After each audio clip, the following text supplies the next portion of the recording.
Hello everybody and welcome to Project Trade. This is the Technical Indicators Show and it's the Moving Average Convergence Divergence Indicator, aka the MACD. Created by Gerald Apple in 1979, despite being over 40 years old, it does continue to see widespread usage in the modern era of trading. It's a momentum oscillator and it's trying to tell you how big that momentum is and what direction it's headed in, giving it the edge of also being a trend indicator. Whereas other momentum indicators, such as the relative strength index, they predominantly use their momentum to determine overbought or oversold signals. This is indicative of them searching for reversals rather than jumping on trends, which is what the core of the MACD is trying to do. How does it do it all? Let's check out the formula. There's two lines plotted on the oscillator, and they are called the MACD line and the signal line. Put simply, the MACD line is a slow moving average being subtracted from a fast moving average. The default settings for the MACD line are a 26-period exponential average subtracted from a 12-period exponential average. That exponential part just means that there's more weighting given to the more recent price data.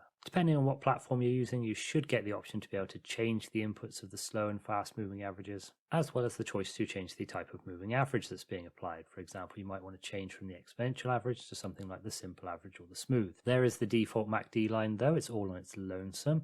You can see how it oscillates up and down over that zero line in the center there. Time for our second line, which is the signal line. This is simply a 9-period exponential moving average of the MACD line. Again, you can change that 9 periods to a different number input, but the point is that the signal line is an average of the MACD line, and therefore it's going to trail the MACD line, and naturally it will react slower to the price as it's a bit of a smoothing process. There it is, you see the yellow line dragging a little bit behind the blue one, and those two formulas, they're the only mathematics involved in the MACD. A slow moving average being subtracted from a fast moving average, and then a moving average of that line. However, to add to it visually, it takes the distance between those two lines, the MACD and the signal, and plots it as a histogram, which depending on the momentum turns above and below that zero line as well. And so it looks like this. All the default settings we're using, they are captured at the bottom of the screen for your reference. That scale on the right hand side will vary in size depending on what asset or market you're trading and how exactly price is measured on it. Now we can see the oscillator in full. There's just one final thing we need to add on, and that is the price, everything that the MACD is drawing its information from. We're just on a typical Euro-Pound daily chart, and it's clear how the MACD does try to catch on to that trend. The size of those bars we're seeing on the histogram when the MACD line runs from the signal line, it's a good indication of the momentum behind the move. But do remember, this is still a lagging indicator. You're not going to have the complete set of information until after the fact. It's a good amount of information and presentation for one oscillator though, so what entry signals can we get from all of this? To start, we've got the value of the MACD histogram flipping from above or below zero to the other side. So that is just the representation of the MACD line crossing the signal line. It indicates a change in the momentum and price direction. Here's what we mean. We have our grey line across our center there. That's the zero line. And when the histogram crosses over that line one way or the other, that's when we would enter our trade. So after these first histogram bars close, we could assume from that information that a new trend is forming, and therefore we enter that trade in that direction. A buy trade for crosses above zero and a sell trade for crossing below zero. Don't forget though, as we said, the histogram is just a visual representation of the MACD line crossing the signal line. You might not want both those representations on your chart if this is the only signal you're taking. One of them will do to save confusion. Another signal we can take is if the MACD line crosses zero. Again, this would be entering a buy trade if it crossed above, or a sell trade if it crossed below. Here we can see a couple examples of where that blue MACD line does cross over the zero line.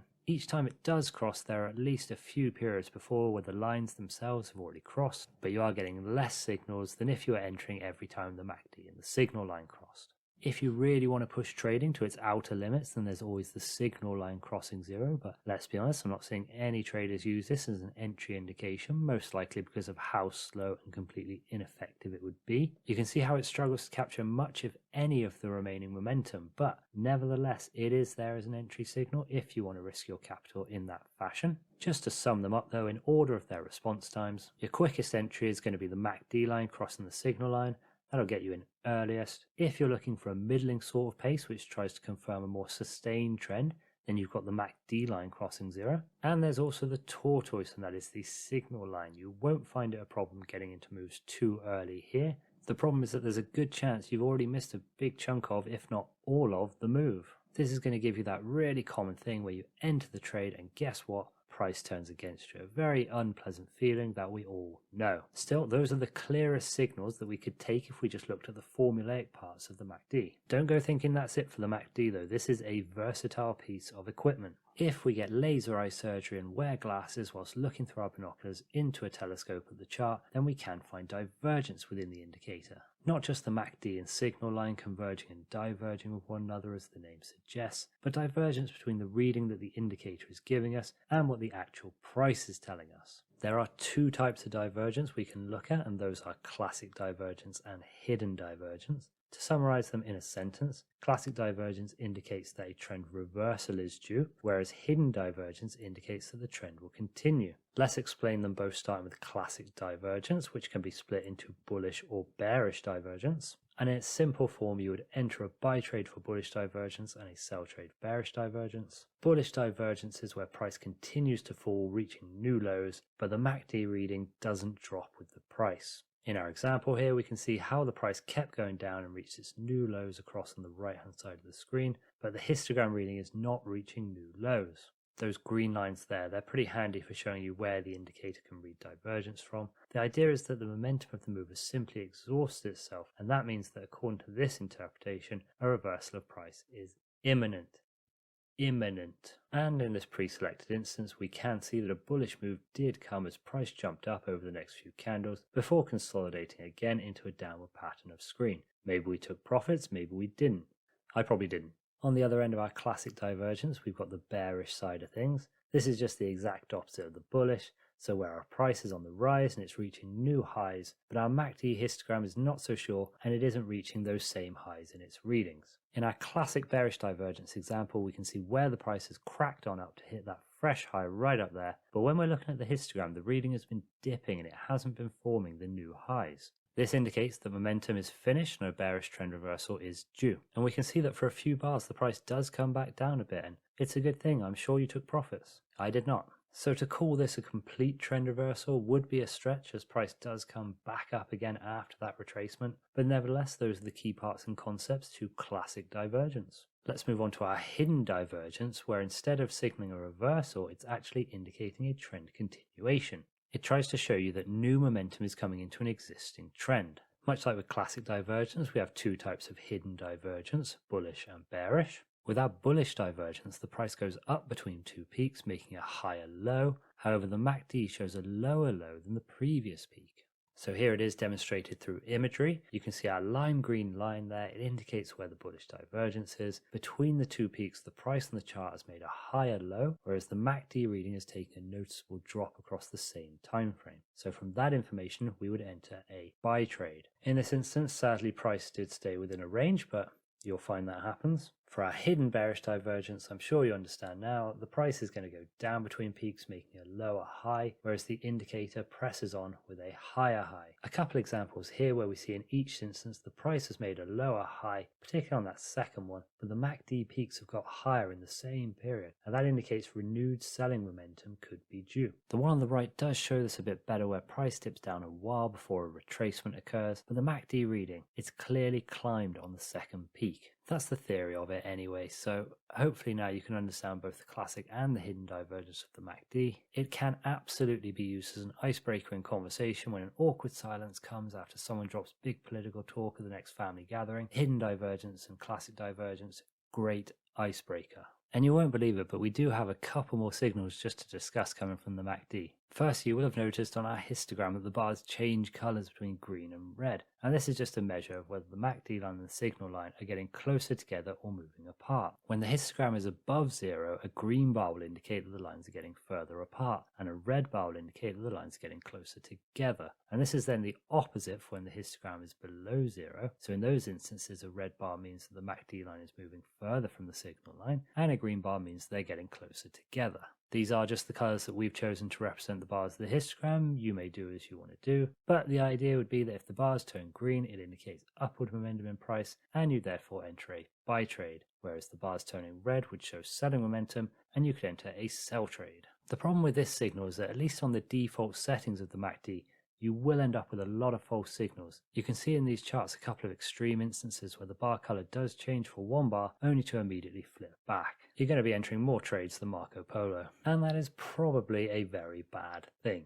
Finally, for our entry signals, you can also use the MACD to help you filter into a higher success rate of trade entries. It shouldn't be used as a standalone, as all of these signals we've talked about are to varying degrees prone to complete and utter failure.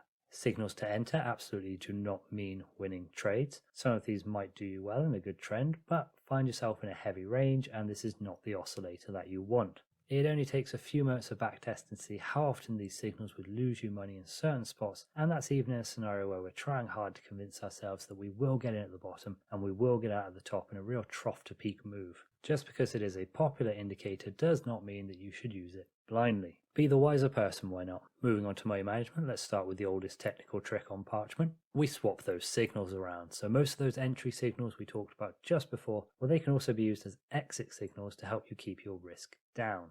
You can use the zero line crossover of the histogram to the opposite direction of your trade as a signal to exit, or do the same thing for the MACD line and the signal line crossing zero. However, much like their detriment as an entry signal, they are also likely to delay your exit due to their slower response times. Particularly that signal line crossing zero, it's probably going to cost you big money for the wait. It's also worth considering just using the MACD and the signal lines moving closer together as your nod to exit the trade. That's the histogram bars changing color against you. For example, if you entered a buy trade because the histogram crossed above zero, you could say that if there are two red histogram bars that go against you, that's the price starting to dip, and so therefore you would exit your trade. This method tries to get you out earlier than actually waiting for the lines to cross, but you may find that the bars only change for 2 or 3 colors. However, then that's just a retracement and the move carries on for the long-term trend. You know that's going to happen just after you've exited as well. It's trading, it's really going to shove your face in it.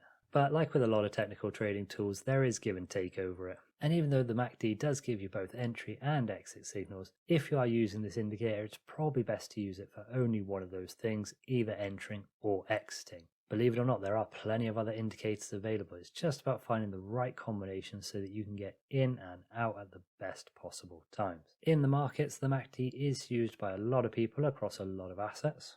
That can be forex, metals, energy, crypto, or the regulars. Particularly in stocks it can be useful, as momentum can be much more prominent in certain stocks at certain times, such as a company if they're awarded a patent or they've beaten an earnings estimate, some sort of trigger like that. These times can often be targeted and used in tandem with the MACD. But be aware of your look back periods because it might get thrown off by something like gaps over a night or weekend, or if there's a lot of volatility, it can really skew the reading. The MACD does use exponential moving averages in its formula to focus more on the latest data, but it is still not immune. There are many indicators out there that are similar to the MACD because the MACD has a lot of signals, but it's also got that combination of momentum and trend as an oscillator, which gives it this meld of uses which traders gravitate towards. If you wanted something similar to the histogram zero line crossover, you could take a look at indicators by Bill Williams, such as the awesome oscillator or the accelerator oscillator. The awesome oscillator subtracts a 34-period moving average from a 5-period moving average, so it really does have the fast average minus slow average. But that's all it's doing. It's a little limited compared to the MACD. Same goes for the accelerator oscillator, which is again a histogram, but it's just smoothing out the awesome oscillator. If histogram zero line crossovers are your thing, then give them a go. However, if you want a momentum-based oscillator that instead of using its momentum for finding trends, instead uses it for overbought and oversold signals, or you have something like the relative strength index or the Williams percentage range, these might actually give you signals similar to the classic divergence of the MACD, as they're all trying to show you that momentum has exhausted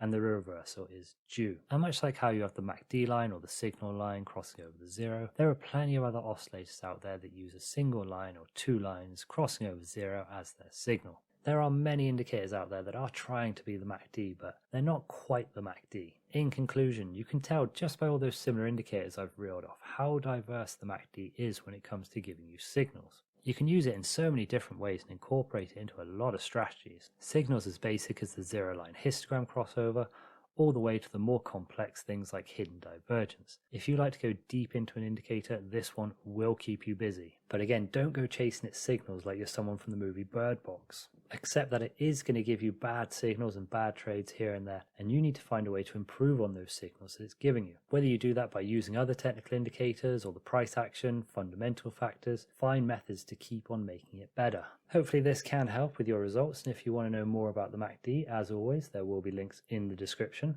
And don't forget, every single chart is completely pre-selected by me. That's right, they are merely display charts, but I have used the MACD indicator in live forward testing strategies, and we'll link those videos in the description too. This is Project Trade, and we are the traders of the lost chart. Thank you for watching or listening.